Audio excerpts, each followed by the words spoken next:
¿Qué tal, amigos? Muy bienvenidos un día más a Con Ánimo de Lucro. Ya saben, este espacio de información y análisis económico de confianza, este oasis para la economía entendida desde el lado correcto de la historia. Aquí defendemos todos los días la libertad, la prosperidad, la propiedad privada y también defendemos el respeto a la búsqueda de la felicidad. Y qué felices fuimos el día que entrevistamos aquí en Con Ánimo de Lucro a otro de nuestros analistas de cabecera, a Ignacio Moncada. Un gran analista, un gran pensador, una de esas personas que es una delicia charlar con él y más de asuntos relacionados con las ideas de la libertad. Además, tiene un libro que es fantástico y que es La Odisea del Dinero. Y de dinero, de economía, de libertad y de España hablamos con Ignacio Moncada allá por el mes de enero. Vamos a recuperar hoy aquella entrevista y espero que la disfruten ustedes tanto como nosotros haciéndola. Pues, ¿qué les parece si no cebo más el programa de hoy y vamos a presentar a nuestro invitado de hoy, con el que vamos a pasar 1 hora y media, con un parón, por supuesto, para los servicios informativos de radio, pero a quien ya puedo saludar. Ignacio Moncada, ¿cómo estás? ¿Qué tal, Luis Fer? Feliz año, ante todo. Bueno, feliz año también para ti. ¿Qué tal han ido las fiestas? ¿Bien? Pues muy bien, en familia y como tiene que ser, descansando y pensando. Fenomenal. Además, tienes niños pequeños y todavía queda la llegada de los Reyes Magos, o sea que todavía tenemos días muy bonitos por delante. Pero bueno, yo espero que este sea uno de ellos. Desde luego, tenía muchas ganas de hacer esta entrevista. Decía que eras una persona formada. Para quien no te conozca, la formación no te falta. Es decir, empezaste siendo ingeniero, si no recuerdo mal.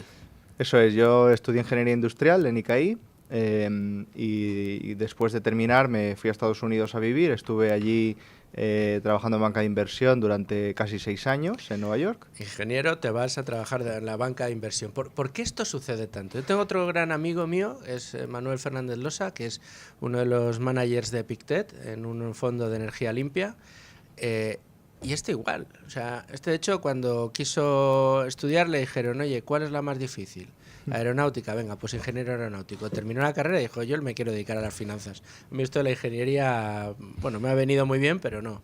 ¿Por qué se produce tanto? Pero no es el primero ni el último. No, o sea, ahí digamos que venían contratando muchos ingenieros en sitios como banca, consultoría, en empresas, y ya las propias carreras de ingeniería se fueron adaptando a pues enseñar contabilidad, gestión de empresas, y entonces digamos que mucha gente, o incluso la mayoría de la gente que entra en ingenierías, ya iba enfocado a terminar trabajando en el mundo de la empresa. Entonces, bueno, pues así acabé yo. ¿Y en banca de inversión cuánto tiempo estuviste en Estados Unidos? 6 años. Estuve 6 años ahí trabajando en grandes proyectos de energía, infraestructuras y en aquella época, que era entre 2011 y el 16, pues se vivió el boom del oil and gas, de la exportación de gas, sobre todo. Estados Unidos dejó de ser un gran importador de gas para convertirse en un exportador. Y había que construir muchas infraestructuras y había muchas operaciones de ese tipo. Luego pues también estuve pues relacionado con el mundo de las renovables, con las infraestructuras, sobre todo pues carreteras de peaje, carreteras de no peaje, digamos. Uh-huh. Y bueno, ahí estuve 6 años casi. Luego volví a España cuando tuve mi primer hijo. Y durante también mi estancia en Estados Unidos estudié económicas, licenciatura en economía, con lo cual pues digamos que cerraste el círculo. Cerré el círculo. Las carencias que pudiera tener por mi formación como ingeniero pues las cubrí pues estudiando la carrera de económicas.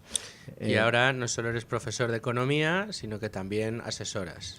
Bueno, más que asesorar, yo trabajo en una empresa como, bueno, ya directivo, digamos. Soy director de Money en una compañía que se llama Capital Energy y bueno, pues ahí nos dedicamos a promocionar energías renovables, pero sobre todo ya a lo que me dedico es a M&A, es decir, a compras y ventas de proyectos. Perfecto.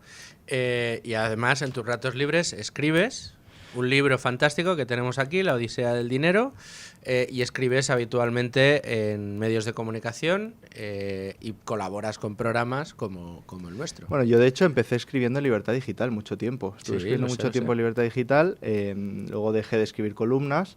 Quedé asociado al Instituto Juan de Mariana, es el principal think tank de difusión de las ideas de la libertad, del liberalismo en habla hispana. y bueno, pues he seguido colaborando con ellos, publicando artículos, algún estudio, algún trabajo, y hasta que llegó el libro, que es, digamos, una espinita que tenía clavada y que me la he terminado de quitar. No, además es un libro que está dedicado al dinero, es un libro sobre, no sé si sobre teoría monetaria analizado desde el punto de vista de la historia, que yo creo que es una de las mejores maneras de analizarlo, cómo el dinero ha servido de civilización, de materia civilizatoria en el mundo.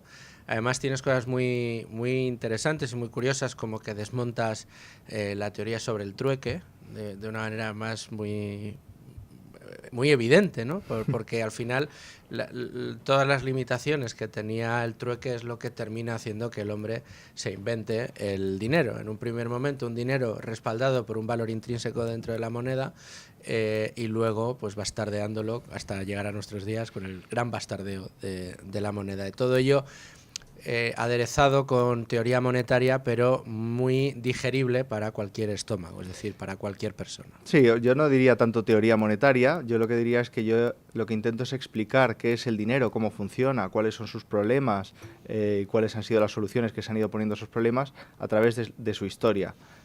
Y recorriendo su historia vas entendiendo por qué surge de la forma en la que surge y cómo va mutando, cómo va cambiando de forma con el paso de los siglos, de civilización en civilización y pasando por varias fases pues, que voy recorriendo desde los dineros primitivos que se utilizaban como dinero, pues conchas, se utilizaban trozos de metal, se utilizaban cuentas. El dinero surge en el Neolítico, ¿no? Sí, surge en el Neolítico.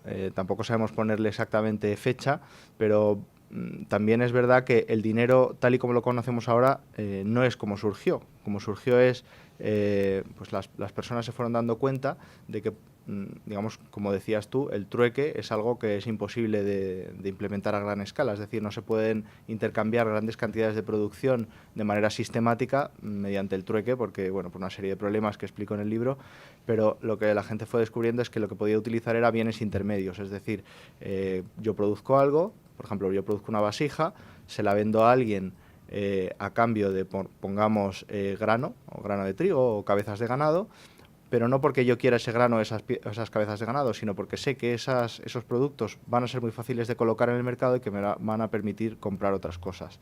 Entonces esos bienes empiezan a funcionar como protodineros o como dineros primitivos. Y fue evolucionando esa institución se llama de medio de intercambio indirecto hasta convertirse o ir adoptando formas cada vez más líquidas, cada vez más fáciles de intercambiar, pues fueron siendo conchas, pasó a ser cuentas, pasó a ser trozos de metal, sobre todo al principio cobre y bronce, y luego ya llegaron el oro y la plata, que al principio se utilizaba pues como pepitas o no amonedado.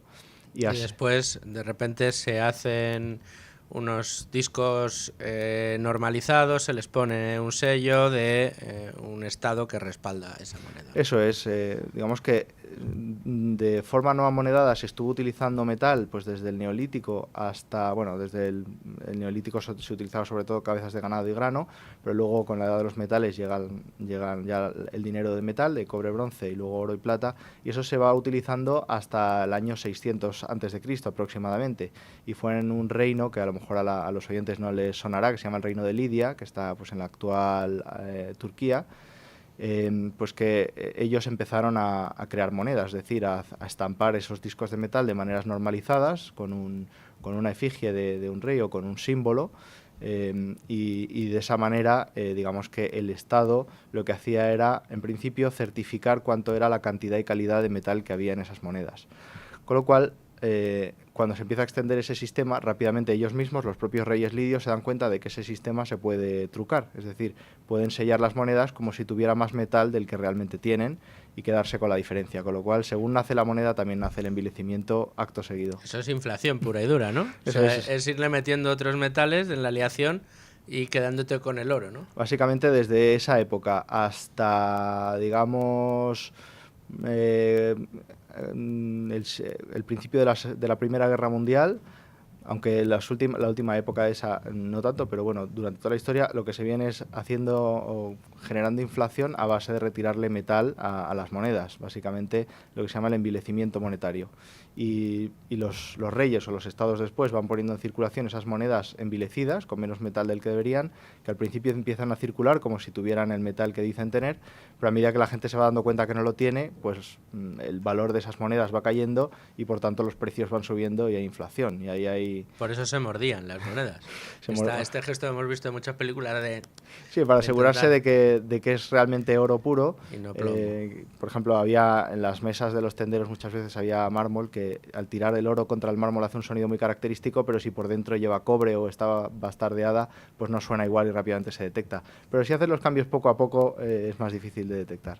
Y lo hacían poco a poco, porque en eso sí que los reyes han sido y los mandatarios han sido muy eficientes. Ha habido de todo. Ha habido gente, ha habido mandatarios que han sido más avariciosos y bueno, una vez que les pillaban, de todas formas, como la moneda ya estaba circulando, pues bueno, tenían que envilecerla todavía más para proseguir el ritmo de la inflación, pero esa moneda ya emitida ya estaba circulando y ya había cobrado. Arrancas en el Paleolítico antes de que exista el dinero y terminas en las monedas digitales, en el famoso CBDC, en una suerte de distopía monetaria. ¿Qué es lo que ves tú en el futuro? Porque es verdad que se ataca mucho al Bitcoin y en general a las criptomonedas porque se dice que no existe nada detrás que lo respalde. Me gustaría saber qué es lo que respalda a la moneda fiduciaria. Sí, ya sé que me dirán que la riqueza de los países donde se emite esa moneda, pero sí es cierto que cada día es más evidente, a mí personalmente, que soy amante del efectivo, nunca llevo efectivo encima. O sea, a mí que me gusta ver muchos programas norteamericanos de estos que arreglan coches y tal, que además son graciosos porque dicen, cada vez que viene un comprador a comprarles un coche que acaban de modificar y que cuesta $200,000, siempre le dicen, ya sabe que solo aceptamos efectivo. Entonces ves ahí al paisano que viene con su bolsa llena de billetes a comprarse el coche. Y a mí me gusta mucho esto, ¿no? Pues es como, ahí tengo yo la independencia de lo que estoy comprando y vendiendo y no tengo que tener el control del Estado. Pero lo cierto y verdad es que en el día a día, cada día es más raro encontrar efectivo y cada día es más habitual que todo se compra y se vende a través de dispositivos digitales con dinero digital. ¿Vamos hacia la eliminación del papel moneda, de la moneda física?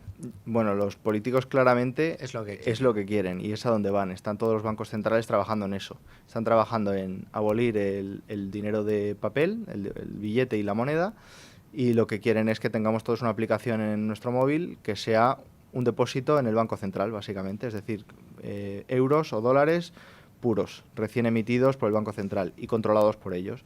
Entonces, eso hace, sobre todo tiene dos características. Una, que no te puedes salir del sistema, porque cuando tienes dólares o euros físicos los puedes sacar del banco y eso disciplina el sistema, pero en este sistema con banco, digamos, con dinero 100% electrónico, no te puedes salir.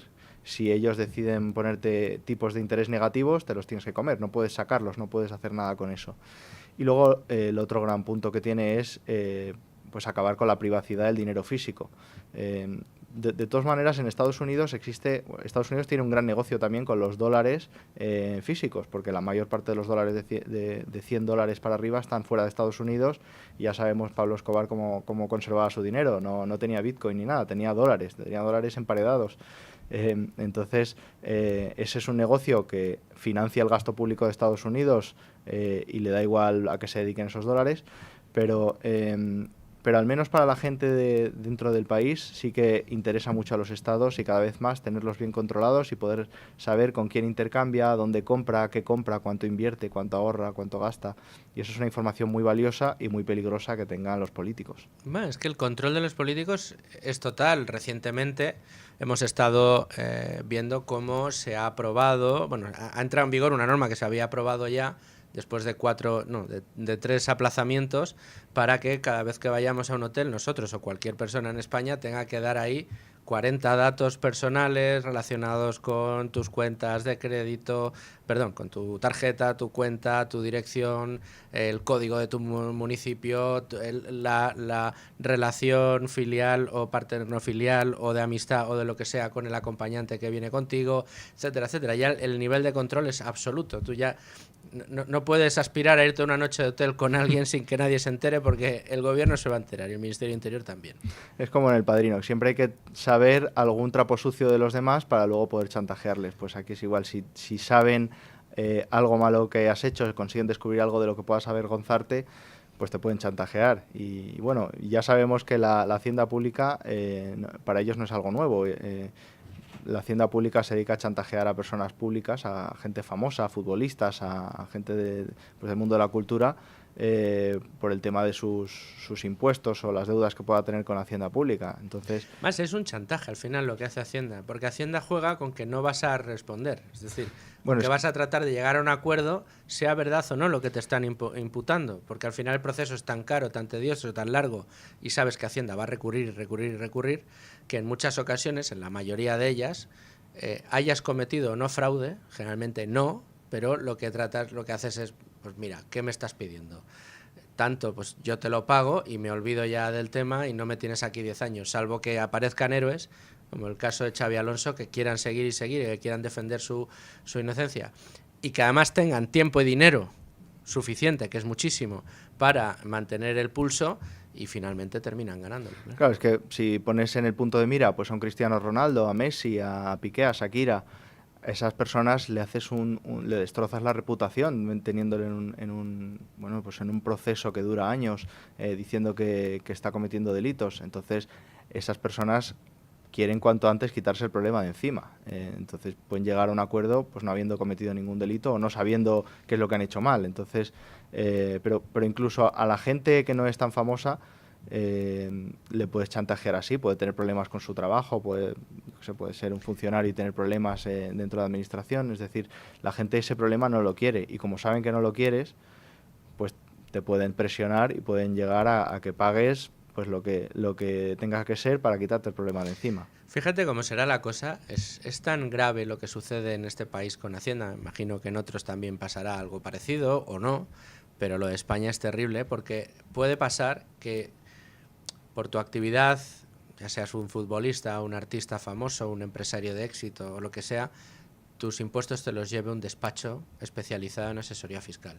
Despacho al que tú le dices, haced todo como manden los cánones, no quiero tener un solo problema, no quiero que Hacienda me busque las cosquillas, haced todo por favor conforme a derecho. No hagáis que pague más impuestos de los debidos, quiero pagar los que tenga que pagar, pero por favor que no tengamos ningún problema. Pues incluso en esos casos, y debido al galimatías normativo que hay alrededor de Hacienda y lo difícil que es descifrar algunas de las normas, por no hablar luego de las interpretaciones que hace Hacienda la propia norma, muchas de estas personas se han encontrado en esa tesitura queriendo haberlo hecho todo bien y habiendo además dado la orden a sus asesores y además teniendo detrás un equipo de asesores fiscales enorme y carísimo que está velando por los intereses de esa persona. Por eso resulta tan gravoso, tan grave, en este caso, la situación que estamos atravesando en España, que en el hecho más violento que tiene el Estado con los ciudadanos, con todos los ciudadanos, que es quitarle su dinero mediante impuestos, las normas no estén claras, se actúe de manera arbitraria, se utilice la bota del Estado, la fuerza del Estado, con ese chantaje, esa presión sobre ciudadanos que no pueden defenderse para arañar un poquito más. Es terrible, ¿no? La situación en este caso, vamos. Efectivamente, totalmente. Es decir, al final es tener a la gente en una situación de indefensibilidad que además en muy buena parte la han creado los propios políticos. Los propios políticos crean una maraña, una telaraña de regulaciones y de normas fiscales que ni a los propios inspectores o a los propios técnicos de Hacienda les queda claro cómo interpretar. Imagínate un futbolista que tiene ingresos de 50 países distintos, unos por merchandising, otros por el club, otros por anuncios que hacen.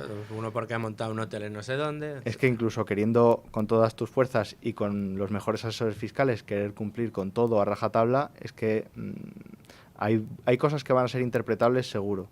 Pero es que los propios políticos lo han armado así, es una tela de araña para que al final acabes cayendo en ella y mucha gente pues queda atrapada ahí y luego llega la araña y se lo come.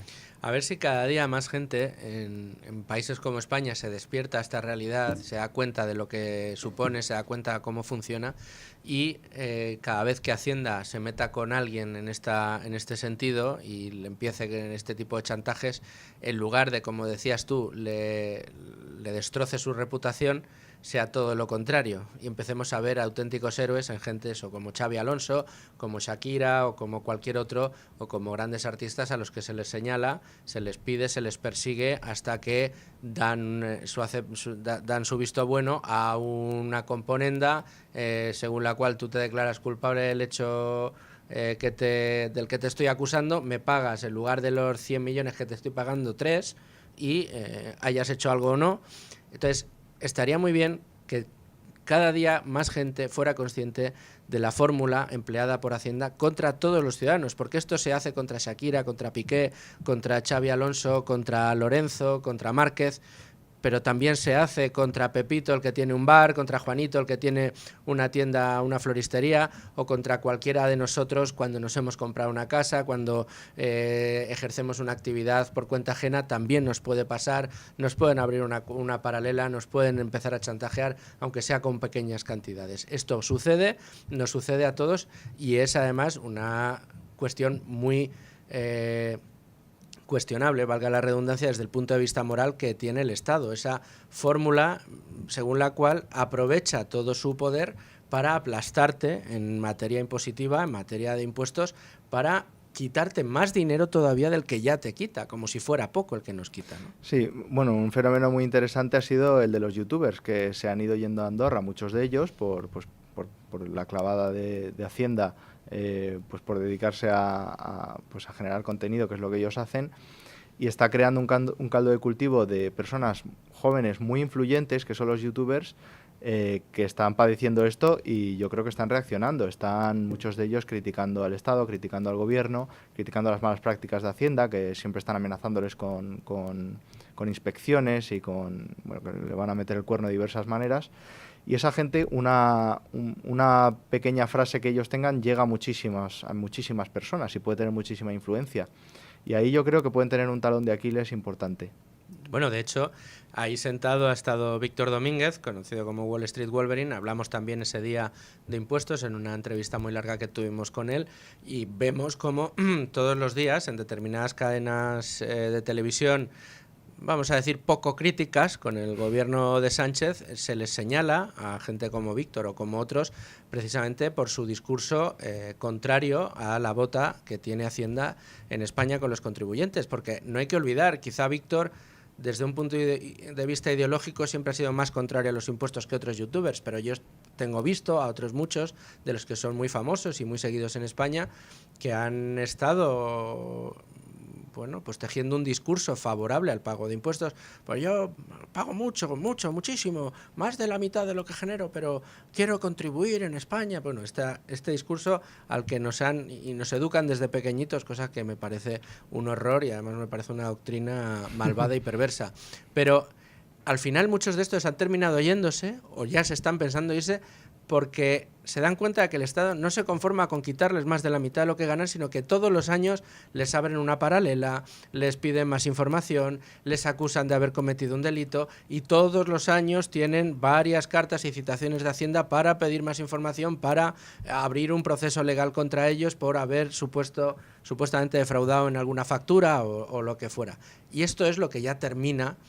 Es la gota que colma un vaso, ya muy cansado de compartir los beneficios de una manera altruista, casi podríamos decir, que no lo es, porque es coactiva con el Estado, ¿no? Y la mitad de tus ingresos, que en el caso de los youtubers es muchísimo dinero, claro.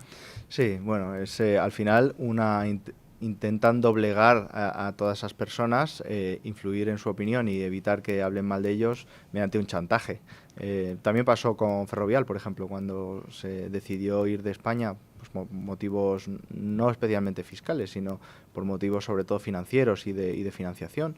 Pero el gobierno estuvo amenazando a esta empresa de que, ojo, las inspecciones que vais a sufrir, vamos a meter un palo. Y realmente Ferrovial ya había tomado la decisión, pero otras empresas supongo que se lo habrán pensado muy bien antes de volver a hacer algún anuncio parecido por miedo a las represalias. Y ahí está el Estado, pues eso, intentando evitar las críticas vengan de donde vengan y con todo su aparato represor. Ingeniero, empiezas tu carrera profesional en Estados Unidos, haces economía, te vienes de nuevo a España y entras de lleno en, digamos, el staff de las ideas de la libertad en España, el epicentro, que podríamos decir, o uno de los epicentros, que es el Instituto Juan de Mariana. Esta casa, desde el principio, hemos defendido las ideas liberales. ¿Por qué?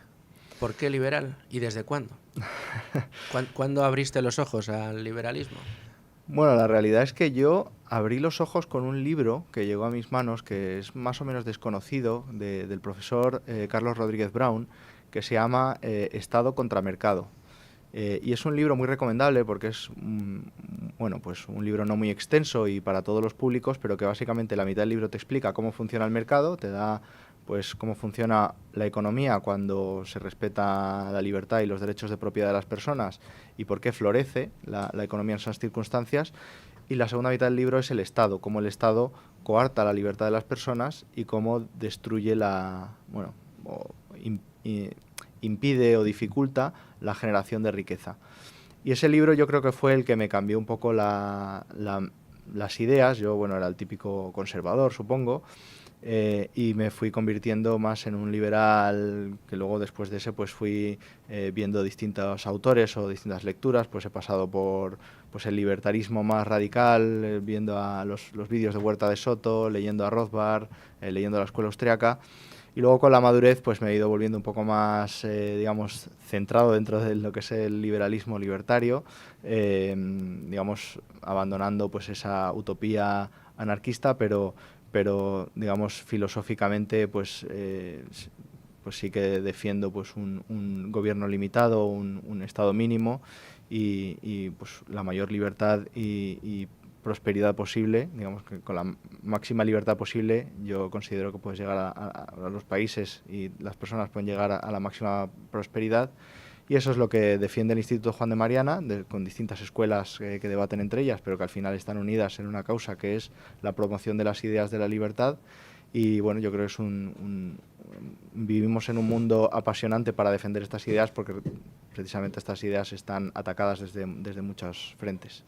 Es verdad que no es quizá el momento en el que más atacadas están estas libertades, sí en el que más subrepticiamente sí están siendo atacadas, en el pasado con las revoluciones, con casos como el de... A mí me gusta siempre recordar el caso de Camboya, ¿no? Porque es quizá el experimento más puro y duro de lo que era la ideología comunista, en un experimento además en un país pequeñito y cuyo resultado no pudo ser peor, ¿no? Se carga un tercio de la población, saca de las ciudades a la población, los mete en campos de trabajo, elimina el dinero, que es lo que nos vuelve humanos, ¿no? Es una de las cosas, de las características del ser humano, lo quita de circulación, lo quita de medio y lo que convierte es a la gente en auténticos esclavos que no pueden hacer otra cosa que no sea lo que diga el líder, en este caso el líder de los Jemeres, el señor Pol Pot.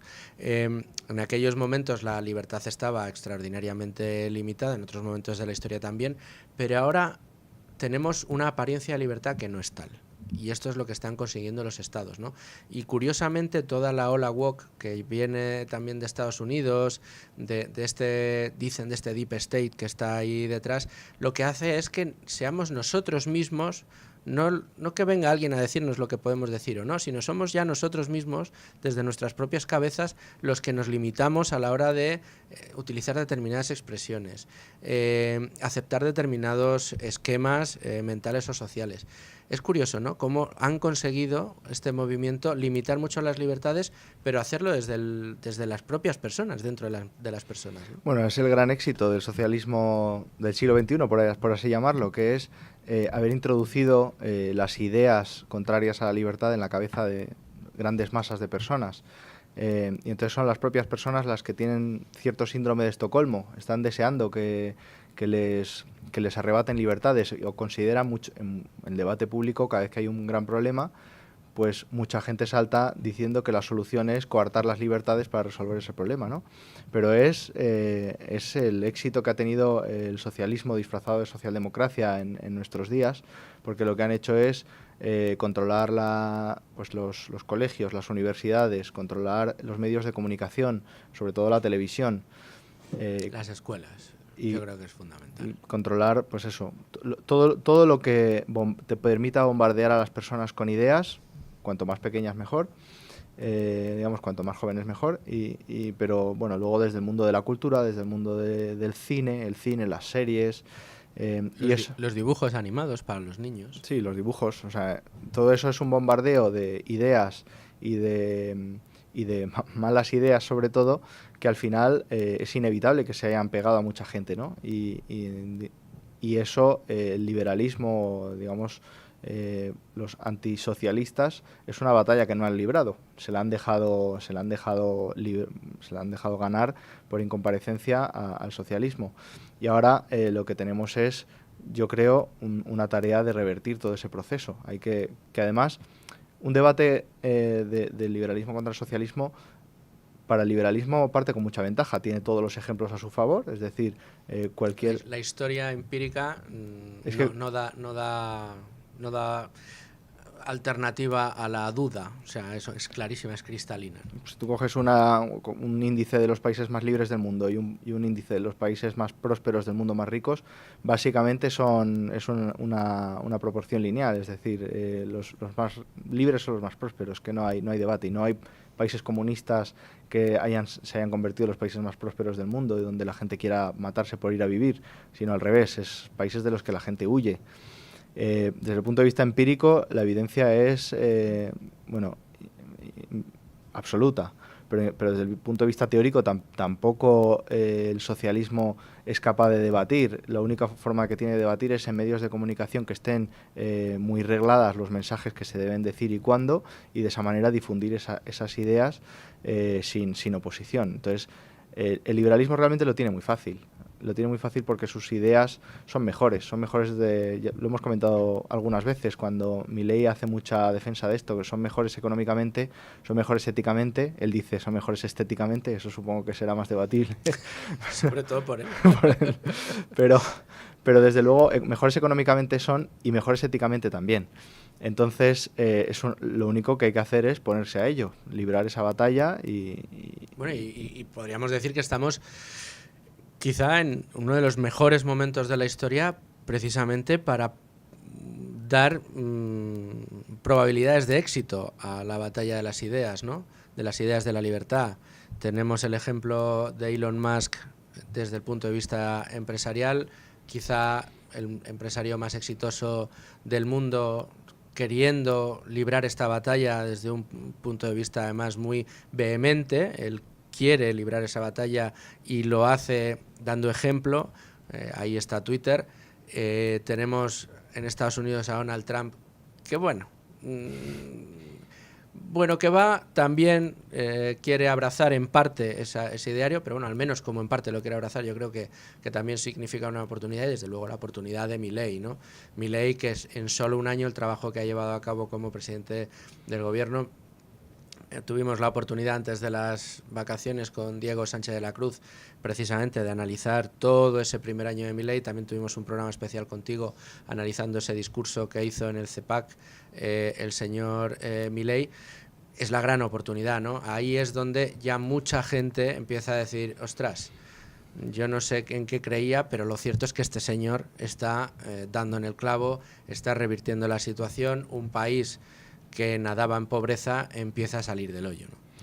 Efectivamente, fíjate la curiosa forma en la que realiza la guerra cultural Elon Musk, que es quitándole a Twitter los sesgos izquierdistas. Es decir, es una plataforma que ahora simplemente cada uno gratuitamente escribe lo que quiera y la gente que le gusta lo puede retuitear, y digamos los mensajes más retuiteados son los más vistos.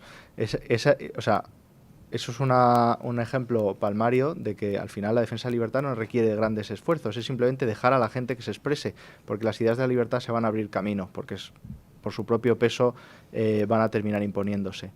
Y desde luego pues la llegada de Milei para las ideas de la libertad ha sido una bendición, no solo por el ejemplo que está dando económico, está sacando un país del pozo pues en tiempo récord.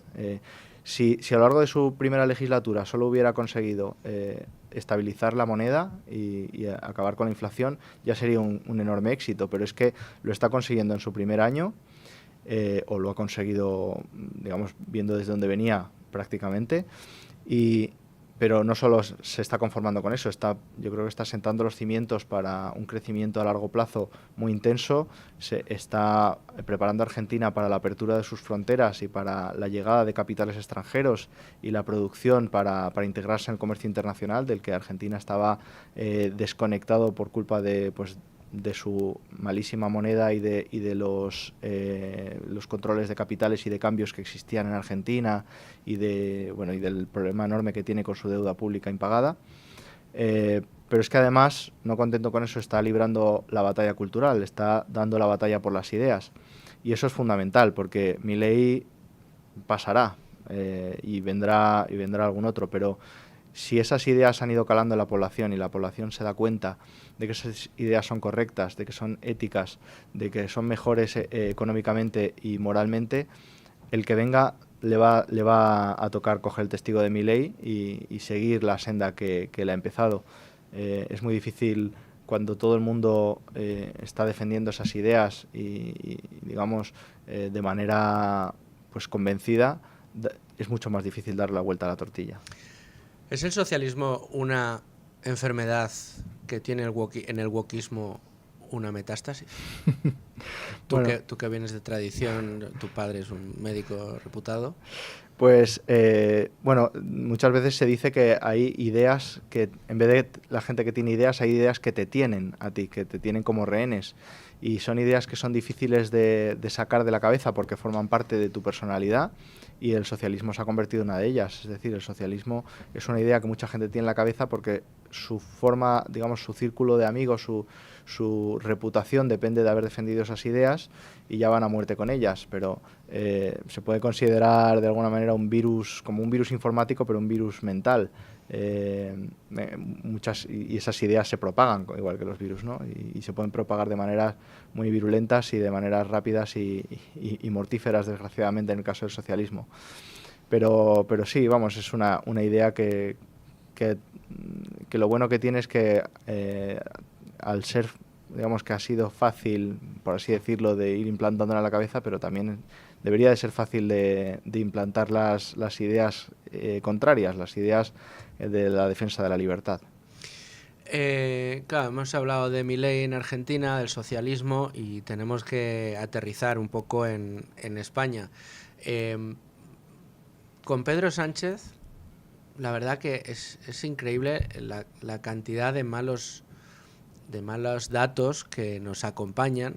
Esto que le gusta decir al profesor Milei, no te puedes bancar los datos, ¿no? O sea, los datos, por mucho que los quieras manosear, están ahí, ¿no? Cómo nos hemos empobrecido en todos estos años, cómo hemos perdido competitividad, cómo nos han frito impuestos, cómo han convertido a España en un infierno fiscal en el que no quieren venir empresas a invertir y en el que las pocas que vienen terminan yéndose antes o solo vienen a determinados lugares, como es el caso de la Comunidad de Madrid. ¿Tú esperabas que hiciera tanto daño en tan poco tiempo?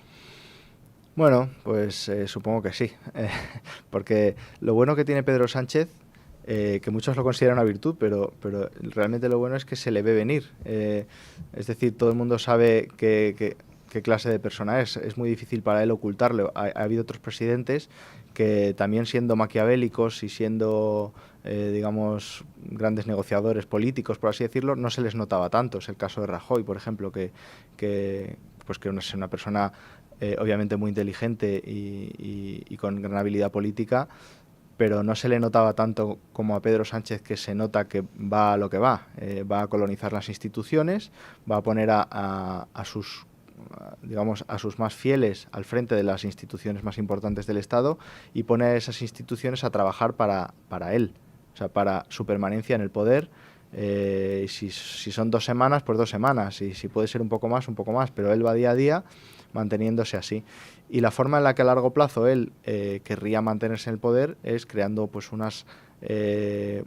o ampliando la cantidad de gente que se mantiene viviendo del presupuesto y viviendo del Estado. Por eso prácticamente todo el crecimiento de España ha venido por el gasto público, más funcionarios y más gente que vive del presupuesto. Y es una forma de tener rehenes electorales que luego van a terminar apoyando sus candidaturas. Entonces, él tiene un plan a largo plazo que si no lo paramos, cada vez va a ser más difícil de frenar. Cada vez va a tener más gente apoyándole porque va a depender de él. Más quizá en un contexto internacional, Ignacio, en el que vemos que Francia atraviesa serios problemas, que estamos en un entorno de una Europa muy poco competitiva que se está quedando atrás y que de facto debería suponer una gran oportunidad, ¿no? Pues si tú en un universo en el que todos son mediocres consigues destacar un poquito, pues de repente te conviertes en el polo de atracción dentro de ese entorno. Quiero decir con esto, tomar medidas que convirtieran a España, pues igual que se propuso Milei en Argentina, ¿no? Yo quiero que Argentina vuelva a ser el país número 1 del mundo.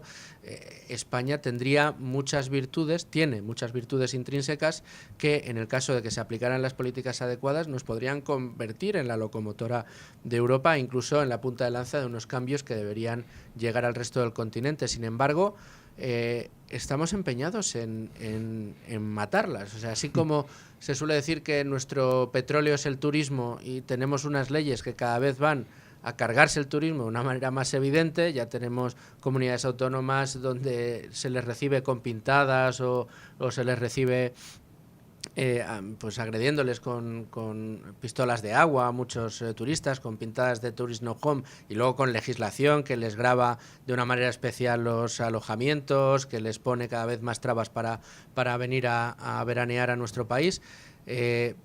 Como con el turismo lo estamos haciendo con prácticamente todo, a las industrias, a la industria del automóvil, a la industria energética. Estamos haciendo un pan con unas tortas, como se suele decir, ¿no? Es que una cosa que hay que tener muy clara es que el socialismo no quiere que la gente sea próspera, porque eso permite a las personas independizarse del Estado, y eso es algo que el Estado socialista no puede permitir. Necesita gente que sea rehenes, que sean dependientes del Estado.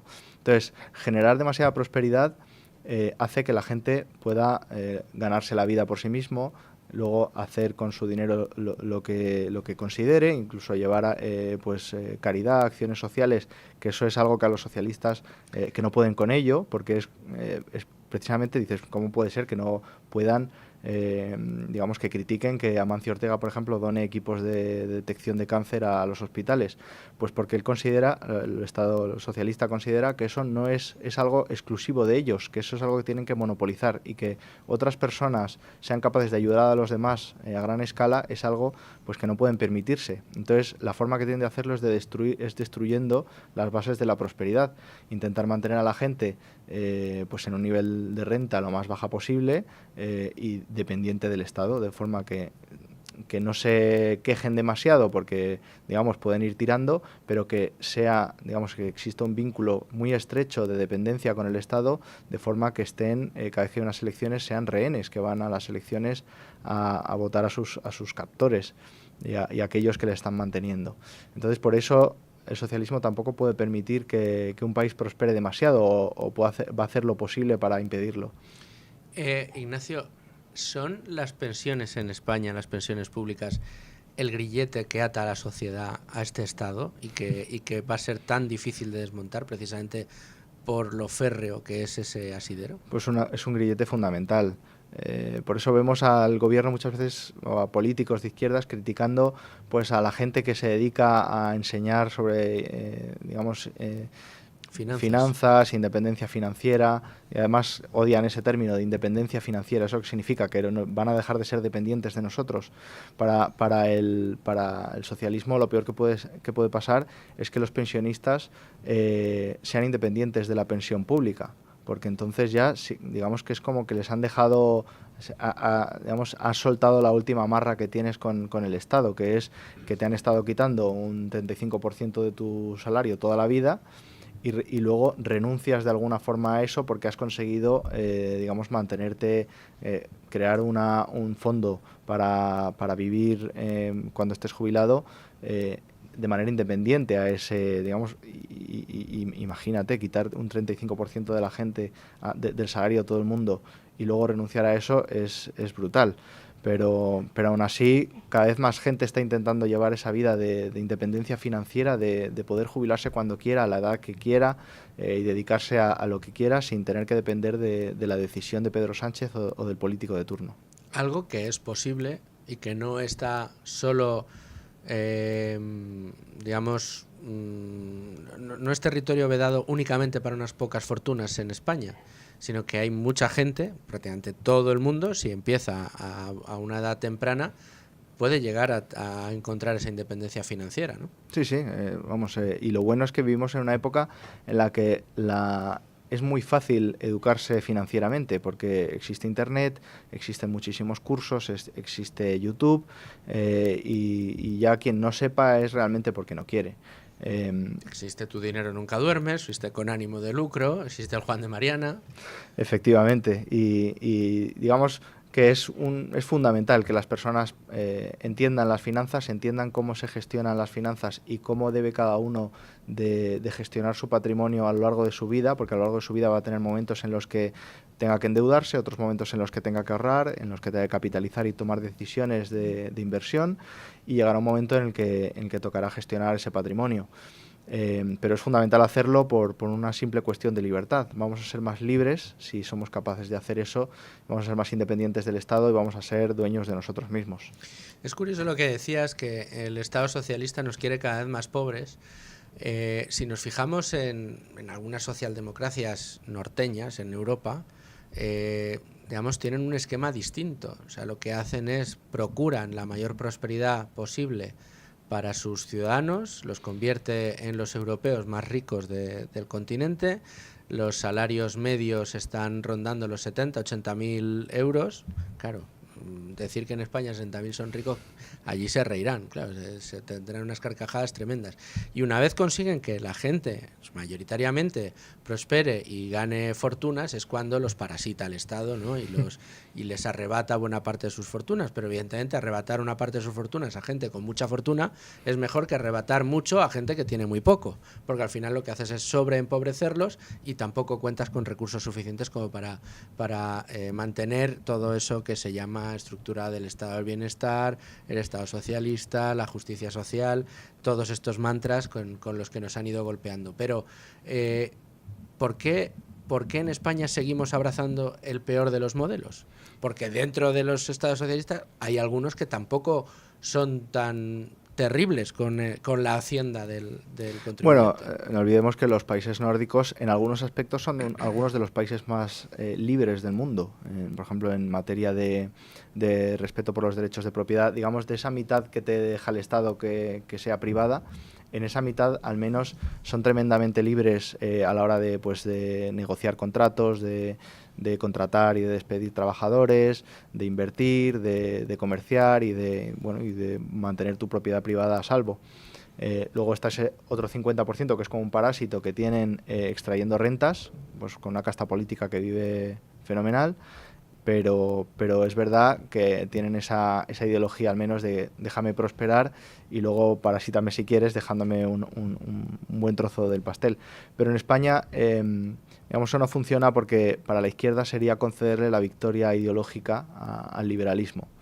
Y eso pues desacredita absolutamente toda su batalla de las ideas, toda su batalla de que todo lo tiene que hacer el Estado y de que el Estado es quien provee a todas las personas, no a los pobres, sino a todo el mundo. Es decir, sanidad para todos, educación para todos, pensiones para todos, pero todo gestionado por el Estado, por los políticos, que ya sabemos cómo gestionan las cosas. Bueno, y tanto que sabemos cómo gestionan las cosas. Abramos un melón, aunque nos estamos acercando al boletín informativo de la UNA, pero yo quiero abrir un melón contigo que es curioso, ¿no? Vemos a los políticos que se han convertido en políticos profesionales. Abro paréntesis, uno mira la clase política de hace 50 años y mira la de ahora, y es verdad que encuentra muchos más servidores públicos de vocación que los que tenemos ahora. Ahora son servidores privados mediante lo público, ¿no? O sea, servirse a sí mismos mediante el acceso al presupuesto público, el acceso al BOE. Dicho esto, y hecho este paréntesis, a lo que yo quería ir es a los salarios que cobran los políticos en España. Si uno mira los portales de transparencia y ve el sueldo del presidente del gobierno, el sueldo de los ministros, de los presidentes autonómicos, incluso de los directores generales dentro de los distintos ministerios o de los secretarios de Estado, son salarios que para la media de España no están mal, pero no estamos hablando ni mucho menos de salarios por los que pelearse, pactar con etarras, pactar con separatistas, vender a tu madre y vender tu ideología, vender a tu familia para mantenerte en el poder por cobrar ese sueldo. Es decir, la ambición tiene que trascender un salario que en España, pues el presidente del gobierno no sé si está por los 75, los 80.000 euros, lo digo de memoria, no lo recuerdo en cuánto estará este año, pero que no son salarios 75, 80.000 euros al año, que quitando impuestos no sé, se quedará en ¿qué? 3, 4.000 euros mensuales. Que sí que es un buen sueldo, pero que no es un salario por el que podrías decir está justificado esa ambición de poder tan grande que han desplegado los políticos en España y en especial el que tenemos ahora, ¿no? Pedro Sánchez. ¿Dónde está la trampa? Pues yo creo que es evidente. O sea, no hay ningún rey en la historia de España que haya vivido tan bien como Pedro Sánchez ahora mismo. O sea, es una persona que se mueve a todos lados en helicóptero, que cuando tiene que ir de una ciudad a otra va en avión privado, que se despierta todos los días y tiene pues gente que le prepara la ropa, tiene cocineros, tiene un ejército de asesores que le van indicando qué hacer y qué no hacer en cada momento. Es como un gran rey absolutista que vive en un palacio y que el sueldo es pues una engañifa, porque realmente esa no es su remuneración es completamente en especie. Y luego no es solamente esa forma de vivir, es también y sobre todo es el poder que tienen. Es decir, estamos hablando de unos políticos que se despiertan una mañana con el pie izquierdo y deciden cambiar todos los libros de texto de bachillerato y se lo indican a su ministro y todo el mundo a cambiar sus libros de texto a millones de personas, a millones de niños. Es decir, son personas con un poder que es que no somos capaces ni de imaginarlo. Eso creo que lo decía creo que Florentino Pérez, que bueno, un gran empresario, presidente del mejor club del mundo de fútbol. Sin duda. Pero dijo que cuando más poder había tenido es cuando pasó por política de manera tangencial, hace décadas. Pues imagínate el poder que tiene que tener pues un gobierno, un presidente del gobierno, unos ministros, que además es un atractor, como decía Hayek, es un atractor de lo peor de la sociedad. Es decir, solo las personas, digamos, moralmente peores son las que quieren llegar a tener ese poder y a poder ejercerlo. Vamos a dejarlo aquí, nos vamos a ir a los servicios informativos de la UNA, a los servicios informativos de radio, boletín de la UNA, y volvemos con Ignacio Moncada y rematamos la entrevista. Continuamos con ánimo de lucro y con Ignacio Moncada en este programa especial entrevista, arrancando 2025 y hacerlo además en la mejor compañía. Siempre le hago a mis invitados de entrevista una pregunta, Ignacio, que no te he hecho a ti. ¿Tú eres de con ánimo de lucro o de sin ánimo de lucro? ¿Qué te gusta más? Bueno, a ver, en algunos aspectos de nuestra vida tenemos ánimo de lucro porque tenemos que vivir y de hecho es una forma de realizarse personalmente. Cada uno lo puede encontrar de su manera, puede encontrar el ánimo de lucro pues escribiendo libros, otros pueden hacer montando una empresa, otros siendo un profesional, pues un buen profesional, pero es una faceta muy importante en nuestra vida personal y como realización personal. Pero es que no solo eso, es que además en un mercado libre o, digamos, en la economía, pues el ánimo de lucro es un motor de mover a la gente a producir aquello que los demás quieren, y de adaptarse cuando no conseguimos los objetivos de que nos compren, digamos, es decir, cuando lo que estamos ofreciendo no es lo que la gente quiere o es demasiado cara porque nuestro proceso productivo es demasiado costoso, pues nos obliga a adaptarnos para ofrecer a la gente lo que está demandando. Y eso lo mueve el ánimo de lucro, es decir, es un motor fundamental que al final crea un bienestar público, es decir, un bienestar Es un motor general. de prosperidad. Efectivamente. Yo fíjate, cada vez que veo algo que lleva el sinónimo, perdón, la coletilla de no sé qué, sin ánimo de lucro, me mosquea. Porque además, para poder llevar a cabo iniciativas, que esto me parece más quizá una de las cosas más desconocidas, pero a la vez más bonitas, del ánimo de lucro, del liberalismo, de la persecución del beneficio, de la vida ordenada en sociedad mediante el libre mercado, que no se suele comentar y que me parece más importante, y es que las iniciativas de las solidarias, realmente solidarias, basadas en la generosidad, en el amor al prójimo, en el cuidado de aquellos que peor lo están pasando, no son posibles sin el ánimo de lucro. Es decir, lo primero es el ánimo de lucro, generar una sociedad próspera donde vas a dar cabida cada vez a más de esas personas que están muy desfavorecidas y que dejan de estarlo porque entran, digamos, en ese sistema, pero incluso una vez hecho, las iniciativas solidarias más importantes que se llevan a cabo en el mundo no las llevan a cabo estados, las llevan fundaciones que han montado empresas, las llevan fondos de inversión que están sacando de la pobreza a pueblos, a ciudades enteras en países subdesarrollados, lo consigue en definitiva la iniciativa privada. Hay espacio para la solidaridad cuando el lucro ha funcionado y las sociedades han prosperado, ¿no? Bueno, eso es muy claro, por ejemplo, en Estados Unidos. Estados Unidos es el país del mundo en el que la caridad privada, bueno, la caridad tiene más peso, o sea, hay más gente volcada en ayudar a los demás y se hace de forma privada. Y eso es porque en un país en el que la gente ha logrado prosperar y ha logrado acumular patrimonios altos, mucha gente lo ha conseguido, luego una forma que tiene la gente de realizarse personalmente es utilizar ese patrimonio para ayudar a los demás, y se puede hacer de muchas maneras. Se puede hacer pues defendiendo determinadas ideas, creando think tanks, se puede hacer dando directamente ayuda a las personas necesitadas, ayuda a bienes de consumo, y se puede hacer pues creando infraestructuras, donando equipo médico, equipo de cualquier otro tipo, es decir, donando bienes de capital que luego permitan producir más a esa sociedad. Pero esa sociedad, si no funcionara bien el mercado, si no funcionara con ánimo de lucro, por así decirlo, da igual que dones más o menos capital, da igual que dones equipos, que si no existe una estructura social y económica que funcione, no le vas a poder sacar provecho. Tú no quieres tener digamos, amplios grupos de la población viviendo de la caridad. Tú lo que quieres es que se integren en el mercado, tú quieres que se integren en el sistema productivo y que sean ellos quienes se realicen a sí mismos llevando a cabo su labor, se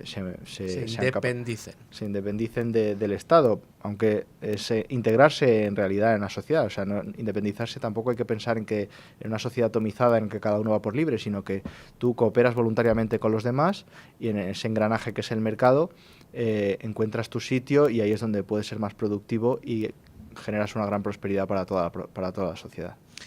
¿Crees en el anarcocapitalismo? Bueno, a ver, te diría que no, porque no lo sé, digamos, porque nunca lo he visto funcionar, y entiendo que si no se ha probado es porque tiene algún problema. Sí que se han visto sociedades que funcionaran con estados pequeños y que funcionaban bien. Por ejemplo, en el siglo XIX, que es uno de los periodos de la historia de la humanidad de mayor crecimiento y de mayor avance de la civilización, aunque lo veamos como más pobres que nosotros, digamos que la diferencia entre el principio del siglo XIX y el final del siglo XIX, la diferencia es abismal. Al principio del siglo XIX pues llegaron pues peleando con bayonetas, y al final acabamos volando en aviones al final del siglo XIX. Y bueno, y al poco tiempo pues estábamos ya haciendo viajes a larga distancia por avión. No mucho tiempo después se llegó a la Luna. Digamos que el cambio fue brutal, y todo eso se consiguió en general en los países ricos, los países occidentales, con estados pequeños, estados que se dedican a proteger la propiedad privada, se dedican a asegurar las libertades y un sistema digamos, de seguridad de la vida y de la seguridad urbana, tanto ante ladrones, asesinos, como de otros estados fuera del país, pues simplemente garantizando esa seguridad de la vida, esa libertad y esa propiedad privada, pues fue capaz de prosperar y crear digamos, una revolución industrial, una revolución económica sin parangón en la historia. ¿Pero crees en el anarcocapitalismo, ¿no? ¿Crees que, como dice el profesor Jesús Huerta de Soto, Ignacio, como dijo en su... Es que lo revisé hace bien poco, ¿no? Estamos ahí con Milei viendo las cosas que ha hecho y que no, y me salió haciendo una búsqueda, el discurso que hizo Jesús Huerta de Soto, el elogio que hizo de Javier Milei en la Cena de la Libertad, en la que se le concedió el premio de la libertad del Instituto Juan de Mariana al presidente Javier Milei, ya presidente Javier Milei. En ese elogio de Jesús Huerta de Soto, uno de los más apasionados que yo le recuerdo, y mira que el profesor es apasionado cuando se pone a hacer discursos, él terminó parafraseando a Martin Luther King con aquel I have a dream, y dice: yo tengo un sueño, que es un sueño en el que acabemos con el Estado, que todo, absolutamente, hasta la seguridad y la justicia, pueda ser provisto por la iniciativa privada, y donde todos la solidaridad venga del amor y no de una coacción estatal, y en fin, describió el mundo anarcocapitalista en el que él quiere terminar viviendo. Es verdad que desde el punto de vista teórico existen muchos peros, sobre todo el principal, el que tú has puesto encima de la mesa, ¿no? No tenemos un experimento. Citábamos al principio de la entrevista el experimento de Camboya para el socialismo, para el comunismo puro y duro. Ese sí que sabemos cómo salió, pero el experimento anarcocapitalista todavía no lo tenemos encima de la mesa. Pero igualmente, ¿tú crees que podría llegar a funcionar? A ver, yo creo que si pudiera funcionar sería un mundo mejor que incluso que un Estado mínimo, porque al final el Estado consiste en relaciones coactivas, es decir, el Estado no te pide por favor que le des ingresos, sino que te los quita. El Estado no te pregunta, digamos, si quieres o no cumplir con esta regulación, sino que te la impone, y si no lo haces te mete en la cárcel. O sea, el Estado es el mundo de las relaciones coactivas. Y el mercado, o la sociedad civil, pues es el mundo de las relaciones voluntarias. Y es más ético pues las relaciones voluntarias, desde muchos puntos de vista, que las relaciones coactivas. Ahora bien, digo mientras funcione, porque yo la verdad es que no lo sé si puede funcionar o no. Si pudiera funcionar sería magnífico, pero mi duda es sobre todo, digamos, de si puede funcionar, si puede ser un sistema estable, que no se va a fragmentar la sociedad y a convertirse eso en una guerra civil, o ser tomado por señores de la guerra, o digamos, hay muchas objeciones que se pueden hacer al anarcocapitalismo, pero yo no tengo la respuesta. Pero sí sé que otras sociedades han funcionado bien con estados pequeños, y además yo creo que te permite tener un sentido de utopía. A mí me gusta mucho pues un filósofo que se llama Robert Nozick, que escribió un libro que se llama Anarquía, Estado y Utopía, y en el que él Nozick es un gran defensor del minarquismo, del Estado mínimo. Pero él decía que el liberalismo, entendido como un mundo en el que impera el Estado mínimo y que se asegura pues la vida, la propiedad privada y la libertad individual, es un mundo que es un marco para las utopías. Es decir, es un mundo en el que cada uno puede vivir la vida que considere más adecuada, porque cada uno puede tener un sentido de la buena vida diferente. Entonces, si tú eres comunista, puedes ir a ese mundo, a esa utopía, a vivir en tu mundo comunista. la única regla es que no tienes que obligar a los demás a formar parte de tu comuna, pero si quieres crear comunas y llevar una vida comunista en que los impuestos sean del 100%, no hay problema. O sea, lo que no se puede es en un mundo comunista crear una empresa, eso no se puede, pero al revés sí. Entonces planteaba el liberalismo como un marco para las utopías, un marco en el que cada uno puede crear la utopía, por así decirlo, digamos, llevar el estilo de vida que considere mejor, y asociándose con otras personas, pues llevarla a cabo. Bueno, de hecho, dentro de cabe, lo que sucede en Estados Unidos con la comunidad Amish es algo como esto, ¿no? Que comentas. Bueno, digamos que sería hacerlo, pero mejor, porque Estados Unidos... Por supuesto, digo que por poner un ejemplo muy gráfico, sí, que podamos entender. Sí, otro ejemplo que se pone es al principio en Israel, pues que se permitían los kibbutz, pequeñas comunas, en los que mucha gente de izquierdas iba a vivir a Israel, que a priori era un país que no era especialmente de izquierdas, pero allí se les permitía vivir en comunas, mientras que en incluso países socialistas no se les permitía vivir el socialismo que ellos querían, sino el impuesto por los políticos. Entonces, bueno, digamos que quien quiera vivir en una comuna, que mientras sea voluntaria y no obligues a los demás, pues es estupendo. Como dice Javier Milei, libertad, propiedad y respeto irrestricto al proyecto de vida del otro, ¿no? Esto es una fórmula que nosotros en este programa siempre hablamos del respeto a la búsqueda de la felicidad, no deja de ser un poco eso, ¿no? Efectivamente, eso lo dice también la Constitución americana. Pues eso, es básicamente respetar el proyecto de vida de los demás. Y si los demás quieren tener un proyecto de vida en el que pasa por crear una empresa y una persona se siente realizada creando esa empresa y viéndola crecer y mejorar, pues respétalo, no prohíbas que cree una empresa o pongas todas las dificultades posibles. Y si otro es feliz escribiendo libros o escribiendo artículos o haciendo un podcast, pues déjale. Digamos, simplemente respeta que el resto haga lo que quiera, mientras respete el mismo derecho para los demás, y no te metas en su proyecto de vida. Has hablado, dentro de los libros que te han marcado a ti, el libro de Rodríguez Brown, también este de Nozick. ¿Qué otra lectura podrías decir que ha sido una epifanía para ti? Mira, para mí, yo creo que uno de los mejores pensadores liberales que ha habido y economistas, afortunadamente es español, lo tenemos entre nosotros, y es Juan Ramón Rayo. Yo creo que que prologa tu libro. Que prologa el libro. Es una de las cosas por las que ya me puedo morir tranquilo. En general la obra de Rayo es magnífica, pero tiene un libro que se llama Liberalismo, que es muy recomendable para saber en qué consiste el liberalismo y cuáles son sus partes fundamentales. Y luego, para aprender más economía, hay uno que escribió, de hecho, con Carlos Rodríguez Brown, que se llama El liberalismo no es pecado, que aunque se llama así, realmente es un libro de economía, pero es un libro de economía pues enfocada a la defensa también de la libertad, ¿no? Y esas dos lecturas yo considero que para alguien que no ha empezado todavía pues, en el liberalismo o en la economía y tiene interés, pues es un buen punto de entrada, y luego ya puede ir abriéndose a otras lecturas. No, pues iremos anotando estas lecturas también para nuestra biblioteca de Con Ánimo de Lucro. Vamos a tratar de ser optimistas, vamos a tratar de ver por dónde pueden pasar las soluciones a los problemas que tenemos en España, que son muy serios y muy gruesos, entre otras cosas porque, por poner un ejemplo, el problema de la vivienda se empezó a ser un problema cuando se empezó a regular el mercado, sigue regulándose el mercado cada vez más problema tenemos encima de la mesa, sin hablar del problema de la vivienda, pero para tratar de ser optimistas.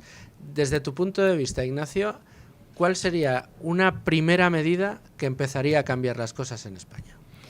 Bueno, pues una primera medida, creo que la comentamos anteriormente, pero bueno, sería una medida, digamos, que solo puedes llevar a cabo una vez que la gente esté bien concienciada, que es dar prioridad a los pactos entre personas antes que a la regulación estatal. Es decir, si yo pacto contigo una compraventa de una vivienda o un alquiler en determinadas condiciones, pues si las dos personas han aceptado ese contrato es porque es beneficioso para los dos. Entonces respétalo, simplemente. A lo mejor puedes poner regulaciones para casos en los que ha habido pues contratos ambiguos, o para indemnizaciones, o para cosas de esas, pero si ha habido un contrato voluntario por dos partes, respétalo, simplemente. Y luego pues es fundamental que el Estado no sea quien se dedica a gastar toda la renta del país. Es decir, el Estado va gastando básicamente creando colectivos de personas que se dedican que viven del presupuesto del Estado o que solo pueden llevar a cabo su actividad siguiendo los parámetros que dicta el Estado, con lo cual quedan rehenes, y eso lo consigue el Estado gastando pues ingentes cantidades de dinero, que quitándonos pues casi el 50% de lo que ganamos, aún así tienen un déficit y una deuda enormes, y que digamos que eso daría para hablar mucho, pero esa deuda y ese déficit van a dar problemas en el futuro. Pero bueno, otra medida importante sería hacer sostenible financieramente al Estado, por empezar, para algo tan básico como para no ahogar a la economía y la sociedad. Y a nivel de concienciación ciudadana, ¿crees que habría alguna medida, ya no sé si en el tema educativo, que yo creo que es muy complicado empezar a cambiar las cosas, pero algo se podría hacer, o a nivel impositivo, algo que empezara a despertar mentes, ¿no? Porque para que, decías tú, hombre, cuando empiece ya a haber algo más de concienciación, el tema del libre acuerdo entre dos partes tiene que prevalecer sobre cualquier otro acuerdo sectorial o legislación. A mí me parece que sería clave, ¿no? Cambiaría todo. De repente el mercado empezaría a funcionar. De facto, el tema de la vivienda ya te lo solucionas, ¿no? con esta legislación. Pero a nivel de despertar mentes, de abrir ojos, de despertar cabezas. Bueno, una medida que bueno, la patronal de empresas lo ha dicho ya, y que es una idea excelente, es pues hacer visible a la gente cuánto paga de impuestos en su nómina. Incluso habría una forma mejor, que es obligar a que la gente, digamos, en vez de obligar a la gente a entregar sus impuestos día a día, cada vez que le pagan la nómina, o cada vez que paga algo en el supermercado y paga el IVA, pues que te lo obliguen a pagar todo de golpe en una determinada fecha. Así nos daríamos cuenta realmente de cuánto pagamos. Es que el 40-50% de lo que ganamos es muchísimo dinero. Es una renta, un porcentaje de la renta que si la gente fuera consciente, pues probablemente habría revoluciones o habría manifestaciones. Pero yo creo que habría tiros en la calle, o sea, que sería terrible. Pero como lo hacen sin que nos demos cuenta, porque nos entra una nómina que ya es neta, por ejemplo, de seguridad social, y luego... Bueno, y el concepto de salario bruto, donde se excluye la parte que paga el empresario por ti, que es la mayor parte de las cotizaciones sociales. La parte fundamental. Si supiéramos que esa parte, si pudiéramos gestionarla nosotros y poder proveernos servicios de educación, poder proveernos servicios de sanidad y poder labrarnos un patrimonio para afrontar nuestra jubilación, y viéramos la diferencia que podríamos tener en cuanto a prestaciones y en cuanto a riqueza, haciéndose mediante el sistema público gestionado por políticos, o haciendo cada uno o mediante profesionales, pero gestionado de forma privada y de acuerdo al ánimo de lucro, es decir, a que sea lo más eficiente posible. Si fuéramos capaces de ver, si la gente fuera capaz de ver la diferencia de prosperidad que puede alcanzar de una manera frente a la otra, pues no soportaría el nivel de impuestos que tenemos actualmente. Desde luego, y abriría muchas mentes. Ignacio, te tengo que agradecer muchísimo que hayas querido estar hoy con nosotros en Con Ánimo de Lucro, estrenar tu año con nosotros y nosotros contigo. Vamos a recordar este fantástico libro, La Odisea del Dinero, de Ignacio Moncada, prologado por Juan Ramón Rayo, editado por Gaveta, y lo pueden encontrar en Amazon, ¿no? Sí, en Amazon o en las principales librerías. Desde luego, un librazo espectacular, y mira, si están todavía los Reyes Magos por venir, si alguno lo tiene que poner en la carta, que lo ponga. Lo dicho, Ignacio, muchísimas gracias. Gracias por el libro, gracias por esta entrevista, y gracias, como cada semana que vienes aquí a Con Ánimo de Lucro, por querer seguir contando con nosotros y tratando de aportar nuestro granito de arena a esto de la divulgación, difusión de las ideas de la libertad. Nada, un placer por mi parte, muchas gracias a vosotros, encantado. Y a todos ustedes, señores oyentes, ya lo ven que les traemos siempre los mejores contenidos, los mejores invitados, y yo tengo que confesar que he pasado un rato delicioso. Espero que hayan aprendido ustedes tanto como lo he hecho yo, que hayan disfrutado ustedes tanto como lo he hecho yo, y nada, aquí les espero muy prontito con otro invitado. De hecho, muy prontito, y con otro que seguro que les va a gustar mucho a todos ustedes. Hasta mañana, amigos.